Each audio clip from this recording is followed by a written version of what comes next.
Bienvenue si vous nous rejoignez, nous sommes en présence de Ismaël Ouedraogo, notre éditorialiste. Bonjour et bienvenue. Bonjour Roland, Batois, mesdames et messieurs, bonjour à tous et à toutes. Permettez-nous de souhaiter une très bonne fête. C'est très important à tous les fidèles chrétiens du Burkina et du monde entier. Merci d'être avec nous sur Burkina Info TV. Enfin, le bitumage de l'axe Kongoussi-Djibo, plusieurs fois annoncé, ce n'est que cette année que les travaux débuteront. Longue de 90 km, cette route était par le passé un véritable cauchemar pour les populations. On dira, c'est un ouf de soulagement. Alors, votre regard là-dessus? Véritable ouf de soulagement, pourrait-on dire, bien entendu. Vous savez que la route Kongoussi-Djibo, 90 km en principe, c'est un vol d'oiseau, pour ceux qui connaissent un peu, ceux qui ont l'habitude de prendre les grands axes routiers. Mais la dernière fois, j'aimerais bien revenir sur cet exemple-là pour pouvoir mieux caricaturer, dire ce que je connais de cette voie.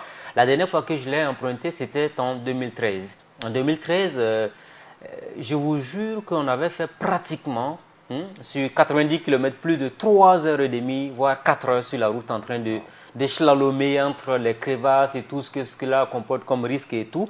90 km, ce n'est absolument rien du tout.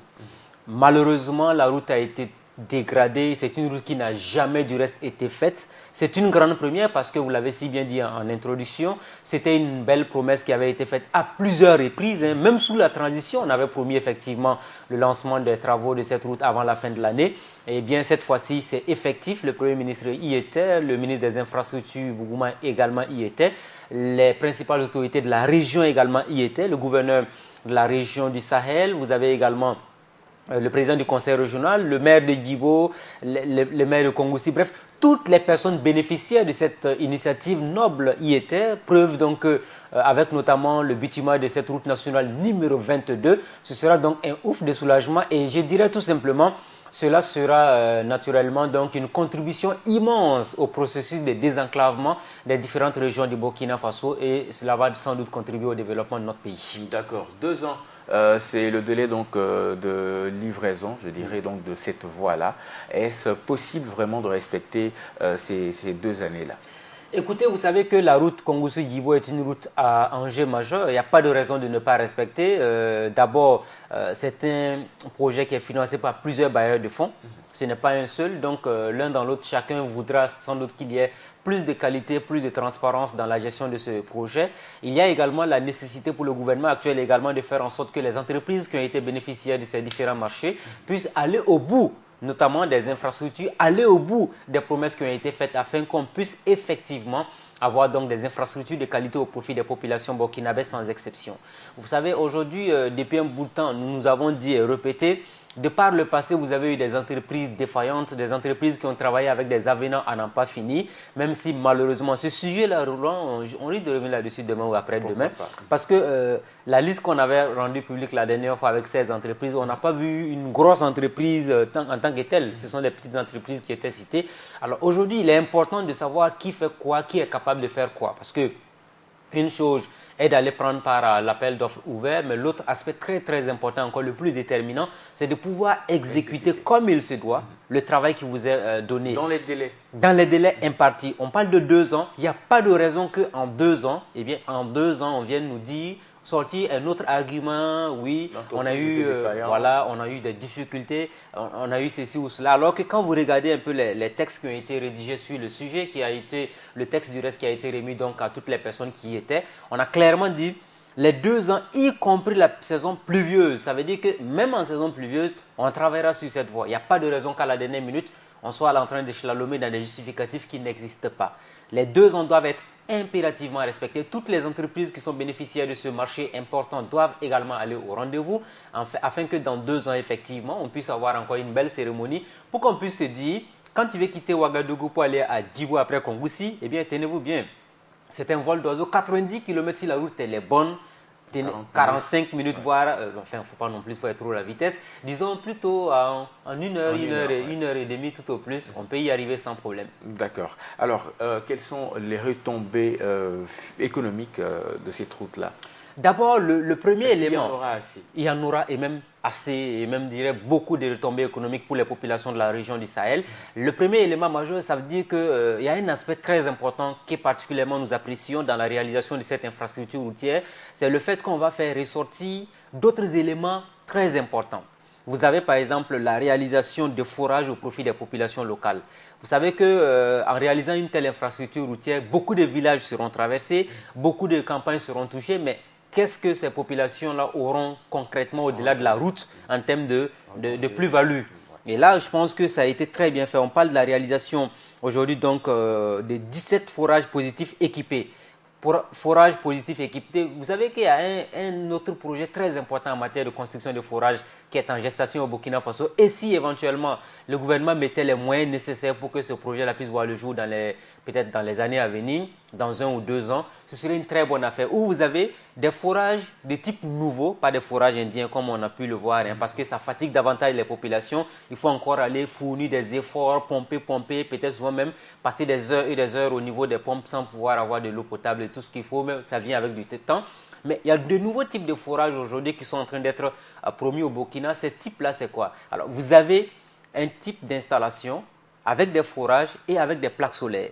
Ces plaques solaires-là permettent aujourd'hui donc d'avoir des robinets comme si c'était donc dans les grandes villes du Burkina Faso, mais on fait en même temps, je dirais, une fontaine commune avec notamment des têtes de robinet et tout le monde peut utiliser facilement. Ce type de forage-là est une initiative très salutaire qui peut éventuellement contribuer sans doute à faire en sorte qu'on puisse véritablement lutter contre justement cette histoire de manque d'eau potable aux populations du Burkina Faso. Donc 17 forages équipés, je pense que peut-être qu'on s'enchemine donc vers la réalisation de ce type de forage, ce serait véritablement une belle chose. Ensuite, vous avez également au-delà des forages, la réhabilitation de la piste à bétail. Alors vous savez, Kongoussi-Djibo est une zone très pastorale.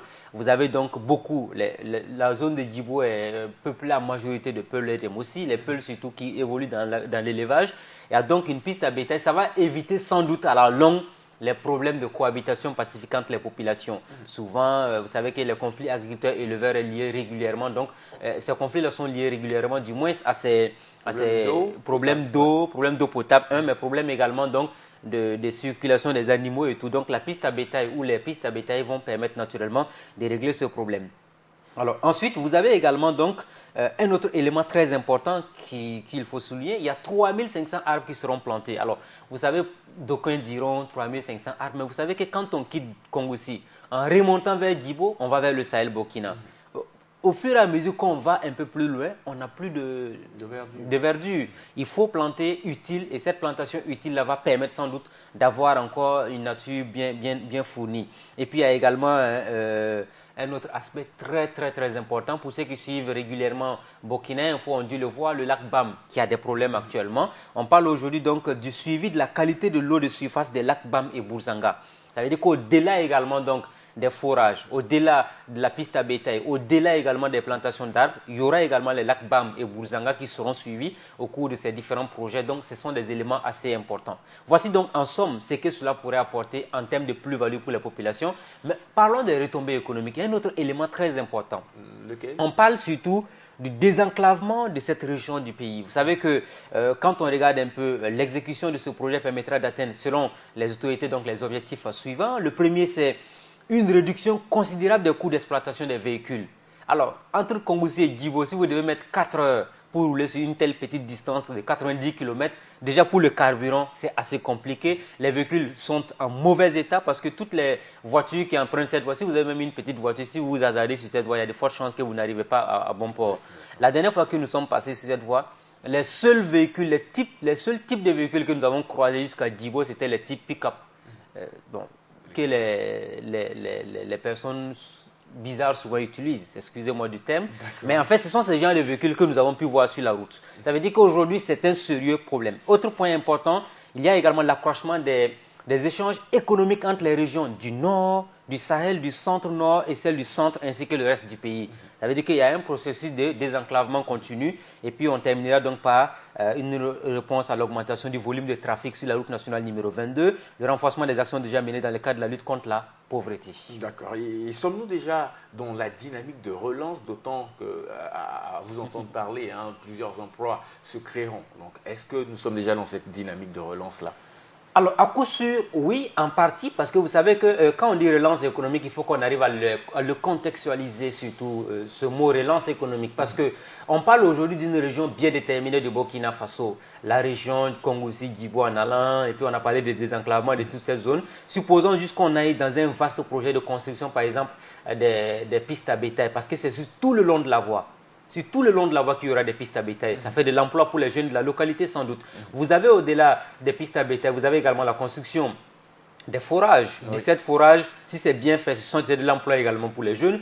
Mais un peu plus loin, on a parlé également des pavages d'une partie de la route qui doit tenir sur environ 5 km. Il y a la formation dont vont bénéficier les populations de la localité. Mais au-delà de la formation, mais il y a également de l'emploi qui va être créé pour ces jeunes. Mais un peu plus loin, et puis dans la durée, toutes les personnes qui vont bénéficier de cette formation des pavages, des voies, je pense que ça tourne autour de 5 km de route, naturellement qui vont continuer à travailler pour les populations locales. Désormais, quand quelqu'un va dire que je veux des pavés dans ma cour, et puis peut-être devant ma boutique, ce sont ces jeunes-là qui vont le faire et ça va tenir dans la durée. Donc l'un dans l'autre, en termes de création d'emplois, ce sera vraiment véritablement un ouf de soulagement pour les populations de cette localité de Burkina. D'accord, c'est sur ces mots donc que nous allons voilà, vous dire merci d'être passé sur ce plateau. Je rappelle que votre analyse portait aujourd'hui sur le bitumage de l'axe Kongoussi-Djibo, plusieurs fois annoncé, on se souvient. Ce n'est que cette année que les travaux donc débuteront. Édito que vous pourrez retrouver, chers téléspectateurs, sur notre page Facebook Burkina Info TV.